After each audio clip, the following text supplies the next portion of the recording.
Vieš si predstaviť, že ti nič nechýba, že máš všetko, čo chceš a vedieš krásny, úspešný život plný istôt. No napriek tomu máš pocit, že nie si tam, kde máš byť. Ako by ti niečo unikalo pomedzi prsty, ale nevieš priznať to čo. Môj život bol ako z rozprávky. Mala som všetko, čo by som si mohla prijať. Aj tak som chcela byť niekde inde a robiť niečo iné.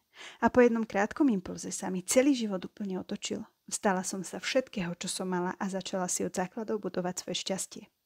Kniha Väža, alebo Ako si nezrujnovať život je autobiografický príbeh, môj príbeh o tom, ako mi osud a celý vesmír rôznymi situáciami a príležitostiami pomohli zmeniť môj doterajší život úplne od základov. Touto knihou odhalujem určitú časť zo svojho života, ktorá by pre teba mohla byť inšpiráciou. V knihe tiež nájdeš rôzne motivačné cvičenia, afirmácie a podnety na vlastný sebarozvoj, ktoré mám overené v praxi. A popri tom sa môžeš pobaviť na rôznych situáciách, ktoré ma na mojej ceste za zmenou povstretli.